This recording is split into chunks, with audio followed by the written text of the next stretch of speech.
ना मौत आती है हमदम, ना सहर होती है. तो Palestinians are fighting for this right for the last 7.5 decades. Let's see if there will be some right in coming. Thank you very much.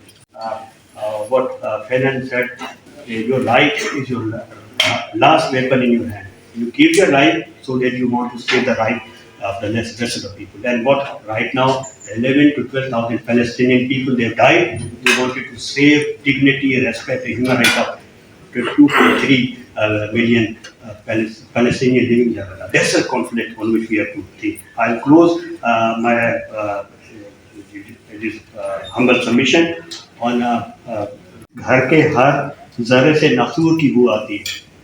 घर के हर जर्रे से नसूर की बू आती है. कब्र की ऊंट की काफूर की बू आती है. हम literate class people. Right now, the middle class in Palestine is fighting this war. Middle class Palestine, the literate middle class Palestine people they are fighting. Have you an idea how many women PhDs are in Palestine? Just Google and search, you will find what. Like in case of Egypt, Egypt is not willing to take any refugee. In case of Syria, ultimately they themselves are in turmoil and they are not willing to take. Lebanon is still going through a worst political and economic crisis currently. They will not be in a position to take these refugees. So where the 2.3 million refugees will go. Ultimately, if they spread right now, if you see what is the nature of migration from different parts of the world to Europe, hardly there is single Palestinian and women literacy rate is 96.7%.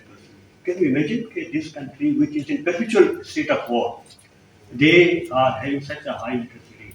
So, what has created this crisis? This crisis is if you have a war between this Gaza and Israel, where why this upsurge right now in Gaza? And that is the point on which we have to think on these issues. If you look at the statistics of Palestine, they are eye openers. They are eye openers, honestly speaking. Gaza is right now a ghetto.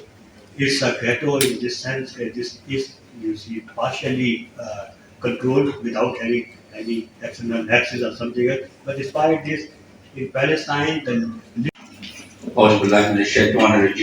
Bismillahirrahmanirrahim.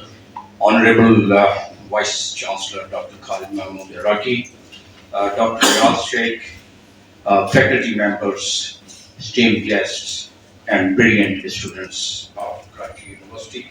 Assalamu alaikum, and a very good, sunny, shiny, and a pleasant morning to each one of you. It is truly an honor and a pleasure to stand before the vibrant minds gathered here today. I extend my heartfelt gratitude to the Vice Chancellor of Karachi University for providing me with this, but rather of all, for the entire world. And we see the gatherings and the protest almost close to a billion in UK, in some other countries. And that demonstrates that how the geopolitical situation, how the people feel about such a war or conflict in different sphere of the world. They are calling it differently. But basically, that is where the geopolitical landscape seems to be changing because 120 members of the United Nations, they vote in favor of the humanitarian cause, in favor of the Palestinian.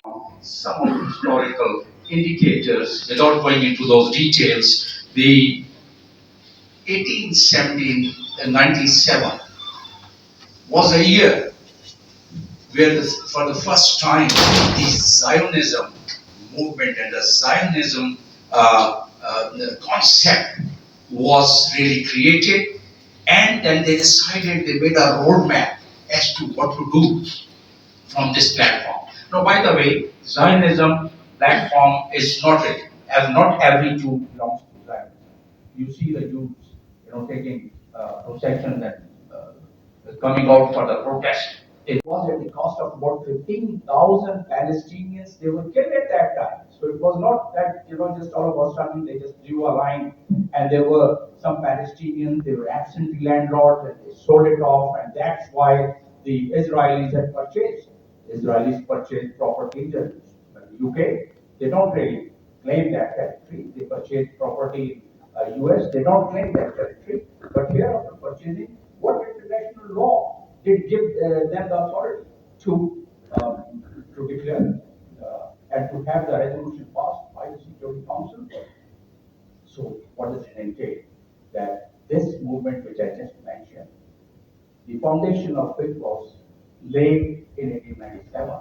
They had a roadmap, and according to which they had to bring influence in media and industry, in financial institution, and in the governments of various powerful countries, which means The United States, UK, France, Germany, and all these countries, because, and that is the reason what you see that whenever there is a call for the humanity, who are spearheading all the decisions in the Security Council. And without Security Council, we cannot go. We cannot resolve any conflict of the world.